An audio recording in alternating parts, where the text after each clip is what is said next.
Welcome to Naked Reflections, brought to you from the Wolf Institute. I'm Ed Kessler, and each week I'll be taking an in-depth look at the stories reported by our friends over at the Naked Scientists. What does the latest scientific stuff mean for the rest of us? Stay with us and find out. Hello and welcome to Naked Reflections. If you ask the Astronomer Royal, Martin Rees, to discuss cosmology with a flat earther, he would probably decline. Politely, of course. When it comes to science, what is unreasonable or just plain wrong is more often than not obvious, and discussion becomes redundant. Sander van der Linden explores the problem in his reflection on the challenges facing groups isolated from society and also entrenched in their unscientific views and beliefs. He spoke on the Naked Scientist show, The Power of Vaccines. When you talk about anti-vax communities, so communities that are isolated from the rest of society, that are very difficult to penetrate with factual information or scientific information, communities who become so entrenched where they're only receiving information from opinion leaders or religious leaders or even, cult leaders, even when you get the facts in, they're not going to do much because people look around and they follow norms and they see what the norm is, and the norm is not to vaccinate. But when it comes to matters of religion and society, it's sometimes much more difficult to draw the line, to figure out when it's time to stop trying to persuade.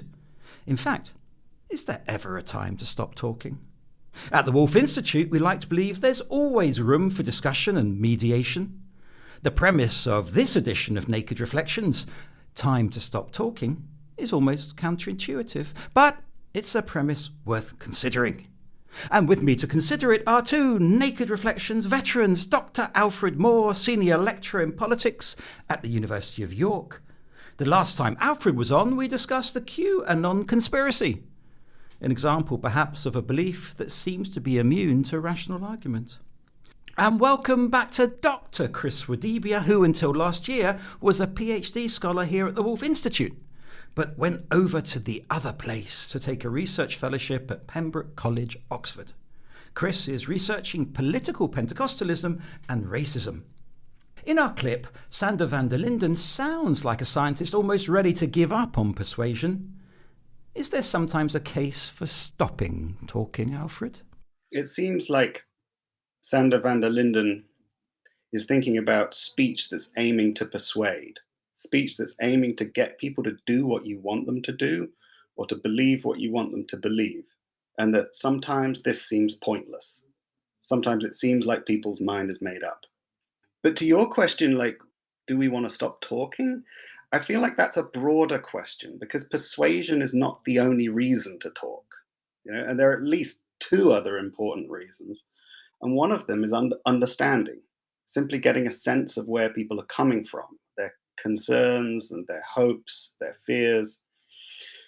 And that's a sort of thing that even if you have given up on the hope of persuading them, bringing them around to your view, making them do what you want them to do, you can still aim for understanding them and for aiming at some level of mutual understanding, right? Even without persuasion.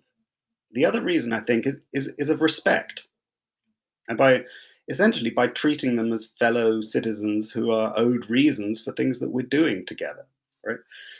And behind this is the thought that we're never going to agree on many important issues. We're not going to come to a consensus. And in some cases, even on the most solid seeming matters of fact. But we do have to act and we do have to make decisions.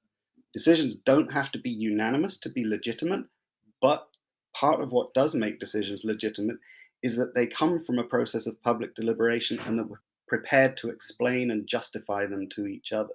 So I think for reasons of understanding and respect, we might still have good reasons to keep talking even when we're not aiming or expecting to persuade the other side.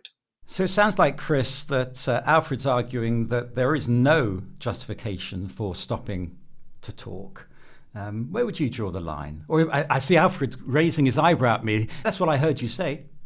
I said there are reasons to keep talking, but there can be reason to stop. I think the sorts of reasons where we should stop or where we really need to consider stopping is when we think the engagement is in bad faith, or if we think that by engaging we are ourselves being manipulated.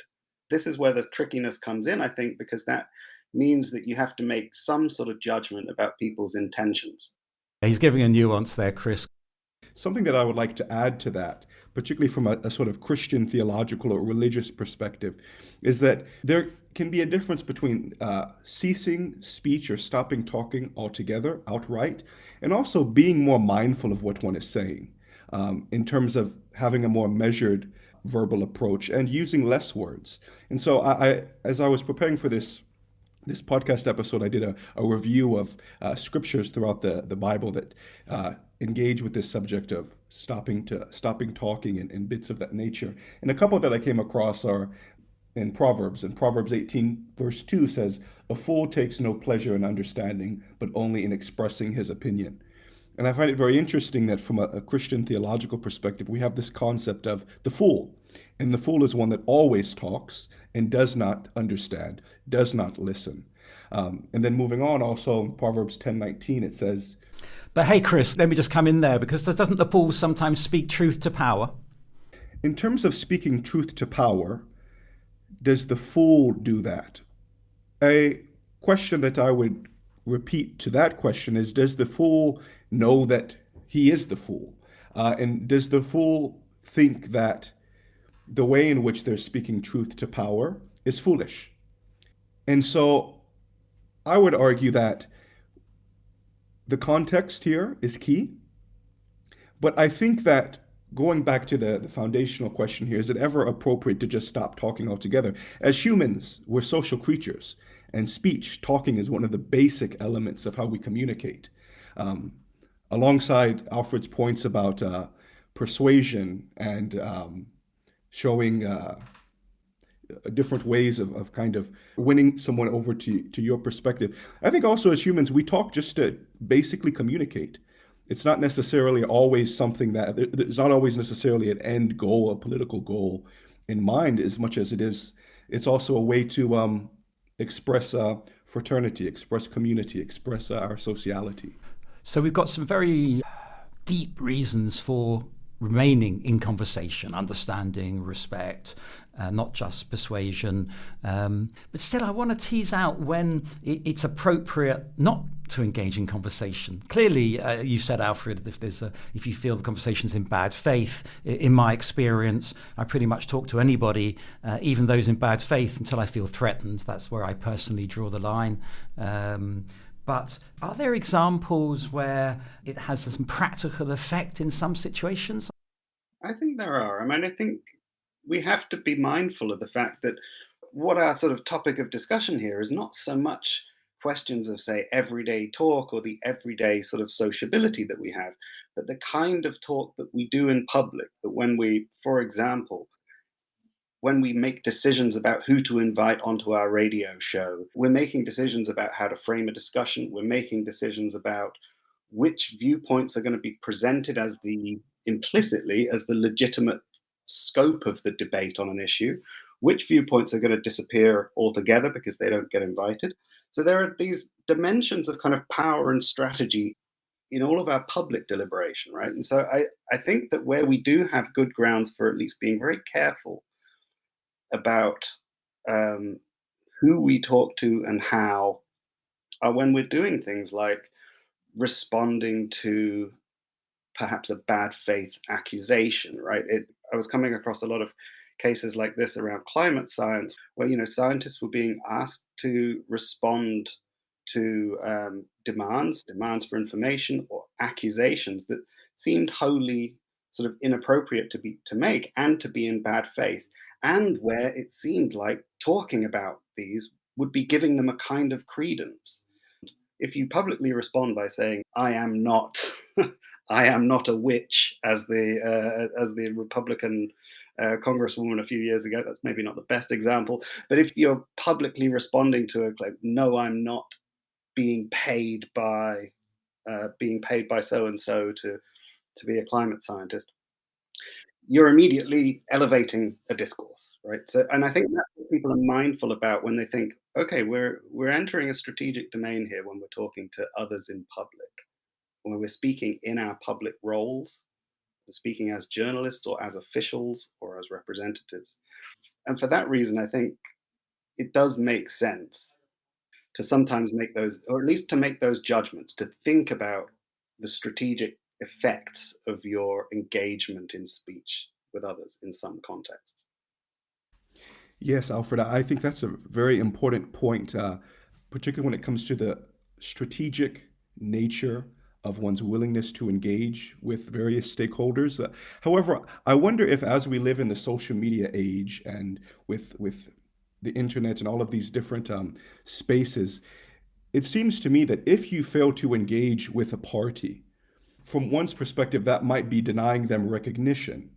But I think nowadays what we're seeing is that the other stakeholders, they can in many ways find their own space to articulate their view, whether or not they engage with you or not. And so what comes to mind here is when former President Donald Trump was banned from Twitter, then he went and established his own social media platform.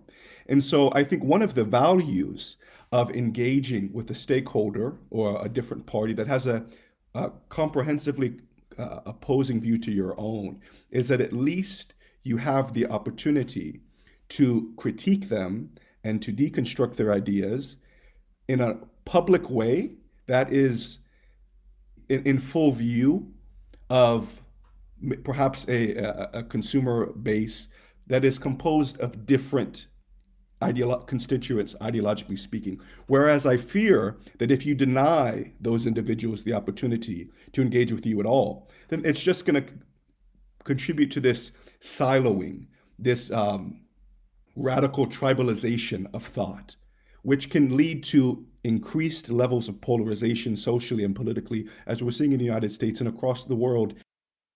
But this is what Naked Reflections is all about, isn't it? Because you're caught there, Chris, between a rock and a hard place. On the one hand, there's a recognition that you give credence to an opinion that may be offensive, may be racist. And Alfred's point is, well, if I engage with him or her, I'm accepting the grounds upon which they're making this argument. On the other hand, as you've just said rightly, but if I don't, then that person has the opportunity to circulate their views all around the world through the different social media platforms. It's a very, very tricky one, isn't it? I suppose part of the decision making we will have is who we represent. So if you're speaking on behalf of Pembroke College, Oxford, or University of York, in that capacity, you certainly are adding credence to that conversation. On the other hand, what do? Do you start cancelling these? We go into the cancel culture question as well. If we decide we're not going to engage with that person, we seem to give oxygen, if you like, to that position. I don't have an answer, but I'm just putting it out there for listeners. I don't quite know how we unpack that with that kind of Gordian knot. Any suggestions? I was going to leave that to you, Chris. No, that's a tough one, because I think it's a genuine dilemma, because I think there's no world in which we don't make choices and selections in who we engage and for how long and on what topics, simply because there's only that much oxygen in the world and we're all finite beings. We're going to make choices about, and so the question is not whether there are going to be some exclusions, but on what grounds and where those exclusions might potentially fall. I'm generally somewhat of a John Stuart Mill variety liberal on these kinds of questions, right? And I share a lot of the intuitions I think Chris has. The point I wanted to raise about recognizing the strategic dimensions of speech is just to say there's a need to be mindful of the effects of an engagement.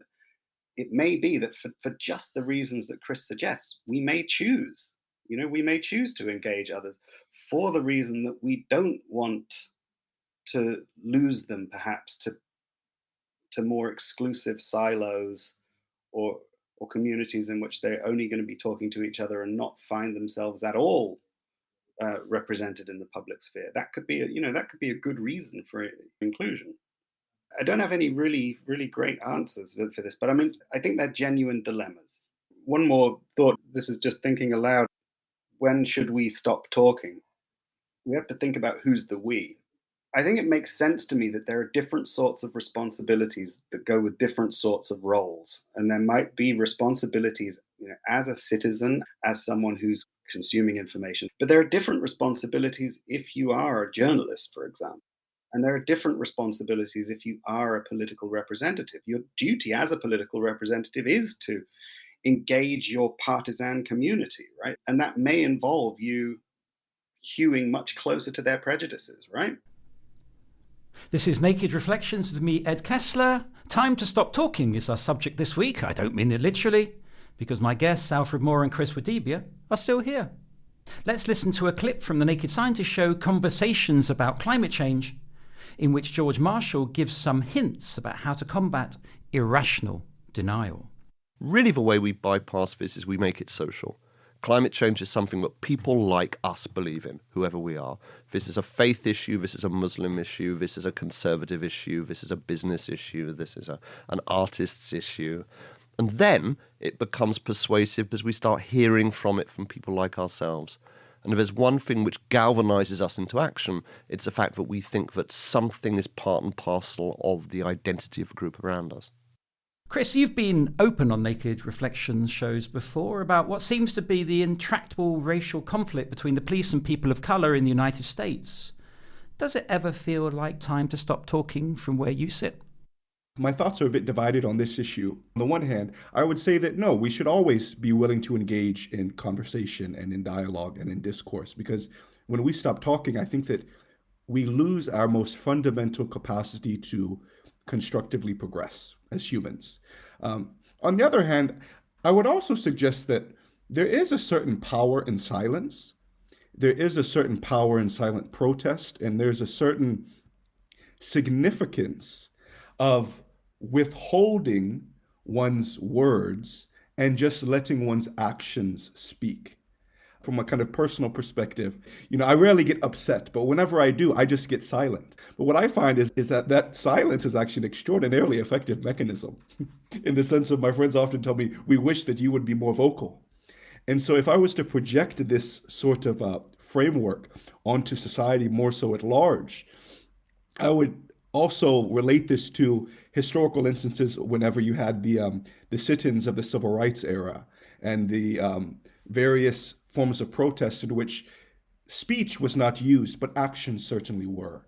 And so from my perspective, I think that, particularly from a Christian theological worldview, and especially with regards to the moral dimensions of speech, I think that one should always be willing to engage in conversation, dialogue, and discourse. But I would certainly also acknowledge that there have been times in human history where silence has bowed so that action can be more at the focal point, and it's been quite effective. And of course, for the Quakers, silence sits at the heart of worship. So I think you're right, Chris, that there's something there in the power of silence. And Alfred, maybe that's the positive side of not engaging in conversation. It's not denying the existence of the other, it's just allowing that space for people to think and actually, there's almost a forced reflection, isn't there? Well, it's interesting. I was going sort of in the other direction when I was thinking of Chris's example, because I take the point about silence, but I was taking it more of a point of the power of silence, more as an expression of power. To put it another way, I feel like the premise of this show in a way is to sort of say, we have been deliberating over some issue for some period of time, and there comes a point where, for various reasons, it seems fruitless to continue, right? And it seems like the kind of example that you've introduced here and that Chris is talking about is the other way around, right? Where there hasn't been deliberation. Affected groups have been excluded and have been without an effective voice in a public process. And indeed, it's through protest, which includes a whole repertoire, including silence, including anger, right, including sort of protest. It's through this process that issues get onto an agenda and our framings are challenged in a way that makes it possible to speak about them in a way they couldn't be spoken about before. I wonder, Chris, in your research, thinking about the Pentecostal churches, because when I've attended a Pentecostal service, it's not been silent. I don't remember a moment's silence. Would your research shed any light on this question of the moment to stop talking? I think one of the central theological dimensions of Pentecostalism is relates to the emphasis on the Holy Spirit, and that naturally implicates this, or rather points to the significance of prayer, both silent prayer and also verbal prayer. But if we kind of engage with the subject of silent prayer for a few seconds here, I think one of the interesting bits about silent prayer from the Pentecostal perspective is that it is an appealing to divine counsel, divine wisdom, praying for guidance, and also engaging the influence of the Holy Spirit when it comes to this inviting of the divine into one's life in order to lead to some sort of, or trigger some desired outcome. And so I think that within the Pentecostal space, silence can be extremely powerful, especially because, Ed, as you pointed out, it's usually a minority sort of activity, because Pentecostal churches are quite known for beautiful and passionate worship and a religious environment where silence is usually not something that is particularly promoted. In a space where being boisterous and loud is the norm, one might suggest that reserving a space for silent prayer becomes all the more notable because it stands out. And moving it into your area, Alfred, which is more about the sort of conspiracy theories and its impact, if you like, in the political arena, I'm wondering whether, taking it in the context of Russia-Ukraine right now, whether we need to stop trying to persuade President Putin that West does not want to invade Russia, because there's a sense of that bad faith in whatever is said about it. I'd be hesitant to be talking really about Russia and Ukraine in that context. I mean, I think the broader point I was making earlier about the importance of recognizing the strategic dimensions of all of our interactions, right? Thinking not just in terms of our everyday talk, but thinking of our political speech, thinking about what we're doing when we speak as representatives and what we do as journalists and who we give voice to. And I think in view of that strategic dimension, I think that's where I think some of these debates about what sorts of things you should have on the table or what sorts of views you should include on an issue like the war in Ukraine are tremendously important, precisely because if you simply followed a principle of, say, mindless inclusion or of just automatic engagement with all possible arguments that are raised around this, you'll find yourself being manipulated, and you'll find yourself you're inevitably going to be engaged in strategic action here. And so you're going to have to take responsibility for that. Alfred, we've talked about the responsibility, if you like, of talking. When it comes to social policy at various levels, I sometimes think that consultation and endless soundings is a way of procrastinating making difficult decisions. Is that fair?